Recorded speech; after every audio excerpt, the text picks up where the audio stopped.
Hello guys, आज हम पढ़ेंगे बहुत ही important topic that is human eye. इसका हम स्ट्रक्चर देखेंगे और फंक्शन देखेंगे, कैसे हम देख पाते हैं कोई भी ऑब्जेक्ट। और चलिए स्टार्ट करते हैं। ह्यूमन आई, जो आपको पता ही होगा, ये एक इम्पॉर्टेंट ऑर्गन होता है हमारी बॉडी में, जिसकी वजह से हम देख पाते हैं।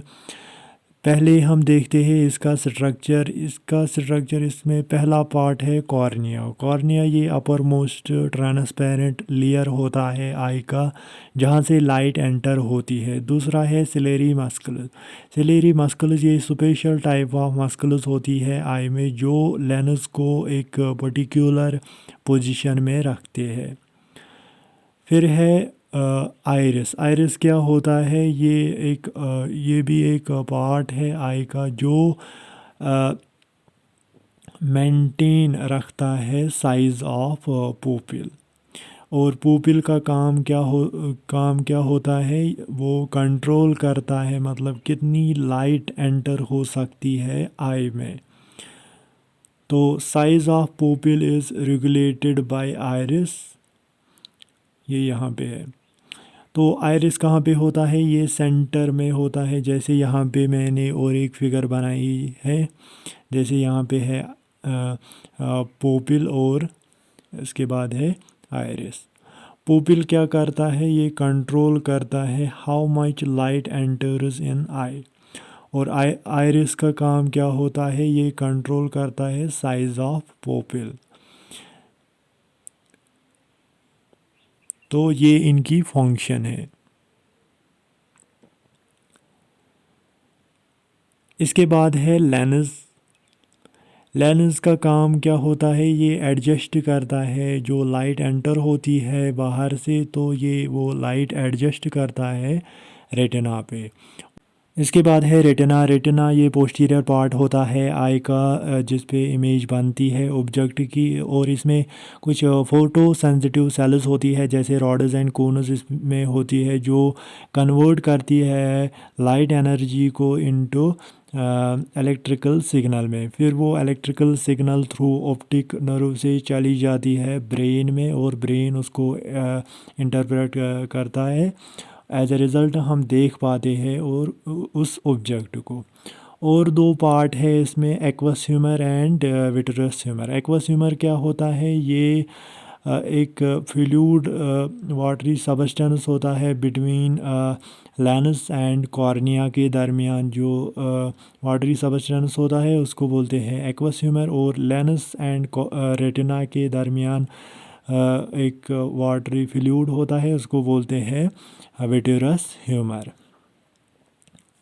अब हम देखते हैं फंक्शन, कैसे हमारी आई फंक्शन करती है। पहले जब लाइट एंटर होती है, वो कहाँ से एंटर होती है हमारे आई में?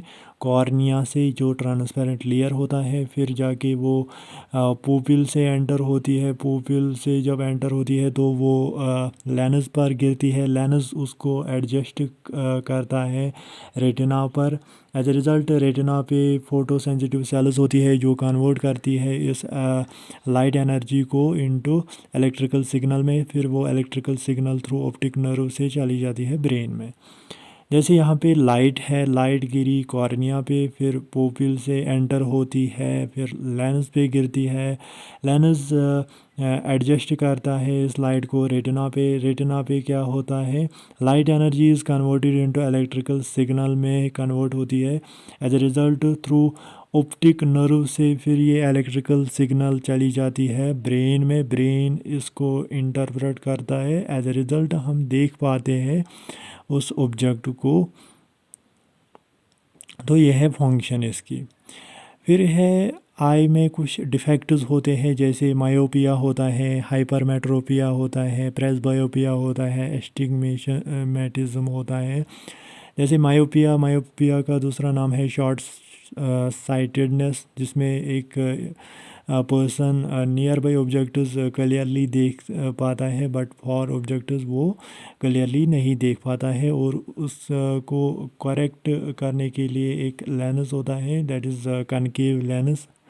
और इसी तरह हाइपरमेट्रोपिया का मतलब है लॉन्ग साइटेडनेस, इसमें एक पर्सन दूर वाली चीज़ क्लियर देख सकता है but near by objects clear नहीं देख पाता है। और इसमें लेंस कौन सा होता है, कन्वेक्स लेंस।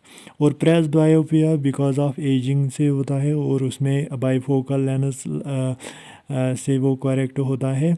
और उसके बाद है एस्टिग्मेटिज्म, दैट इज़ इसमें ये भी एक डिफेक्ट होता है जिसमें एक person vertical and horizontal lines clearly नहीं देख पाता है, और ये करेक्ट कर सकते हैं सिलेंड्रिकल लेंस से।